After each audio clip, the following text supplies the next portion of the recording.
ನಮಸ್ಕಾರ. ಗೃಹಲಕ್ಷ್ಮಿ ಯೋಜನೆಯ ಹೊಸ ನಿಯಮಗಳು ಮತ್ತು ನಿಂತು ಹೋದ ಕಂತುಗಳ ಬಗ್ಗೆ ನೇರವಾಗಿ ವಿವರಣೆ ನೋಡೋಣ ಬನ್ನಿ. ಅನೇಕ ಫಲಾನುಭವಿಗಳಿಗೆ ₹2,000 ಕಂತು ಇದ್ದಕ್ಕಿದ್ದಂತೆ ನಿಂತೋಗಿದ್ದು ದೊಡ್ಡ ಚಿಂತೆಯಾಗಿದೆ ಅಲ್ವಾ? ಆಶ್ಚರ್ಯ ಅಂದ್ರೆ ಸುಮಾರು 80 ಕೋಟಿ ರೂಪಾಯಿ ದುರ್ಬಳಕೆಯಾಗಿರೋದು ಸರ್ಕಾರದ ಗಮನಕ್ಕೆ ಬಂದಿದೆ. ಹಾಗಾಗಿ ಈಗ ಕಠಿಣ ನಿಯಮಗಳು ಜಾರಿಯಾಗಿವೆ. ಆಡಿಟ್ ಪ್ರಕಾರ ಮೃತಪಟ್ಟ 1.44 ಲಕ್ಷ ಫಲಾನುಭವಿಗಳ ಪೈಕಿ 68,000 ಖಾತೆಗಳಿಗೆ ಈಗಲೂ ಹಣ ಹೋಗ್ತಿದೆ. ಮರಣದ ಮಾಹಿತಿ ಮುಚ್ಚಿಟ್ಟು ಹಣ ಪಡೆಯೋದನ್ನ ತಡೆಯಲೇಬೇಕು ಅಂತ ಮುಖ್ಯಮಂತ್ರಿಗಳು ಈಗ ಖಡಕ್ ಆದೇಶ ನೀಡಿದ್ದಾರೆ.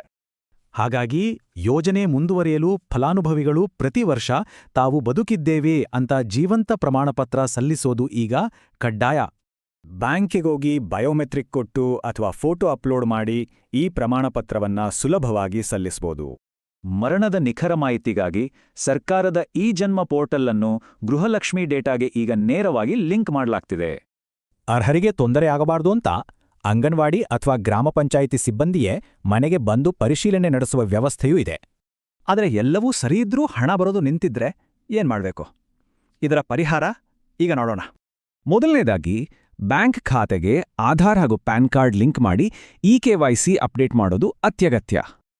ಪಡಿತರ ಚೀಟಿಯಲ್ಲಿ ಮಹಿಳೆಯೇ ಕುಟುಂಬದ ಯಜಮಾನಿ ಆಗಿರಬೇಕು. ಇಲ್ಲದಿದ್ದರೆ ಆಹಾರ ಇಲಾಖೆಗೆ ಹೋಗಿ ತಕ್ಷಣ ತಿದ್ದುಪಡಿ ಮಾಡಿಸಬೇಕು. ಒಂದು ವೇಳೆ ಫಲಾನುಭವಿ ಮೃತಪಟ್ಟಿದ್ದರೆ ಡೆತ್ ಸರ್ಟಿಫಿಕೇಟ್ ಕೊಟ್ಟು ಮನೆಯ ಮುಂದಿನ ಹಿರಿಯ ಮಹಿಳೆಗೆ ಸವಲತ್ತಿಯ ವರ್ಗಾಯಿಸಬಹುದು.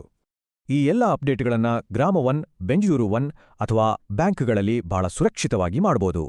ಇಷ್ಟೆಲ್ಲ ಮಾಡಿದ್ರೂ ಹಣ ಬರದಿದ್ದರೆ ತಕ್ಷಣವೇ ಸರ್ಕಾರದ ಅಧಿಕೃತ ಸಹಾಯವಾಣಿ 9102ಕ್ಕೆ ಕರೆ ಮಾಡಬಹುದು. ಪೇಮೆಂಟ್ ಸ್ಟೇಟಸ್ ಚೆಕ್ ಮಾಡೋಕೆ DBT Karnataka mobile app best.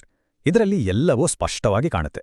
App download ಮಾಡಿ ಆಧಾರ್ ನಂಬರ್ ಹಾಕಿದರೆ ಸಾಕು, ಕಂತಿನ ಸಂಪೂರ್ಣ ಮಾಹಿತಿ ತಕ್ಷಣವೇ ಸಿಗುತ್ತೆ.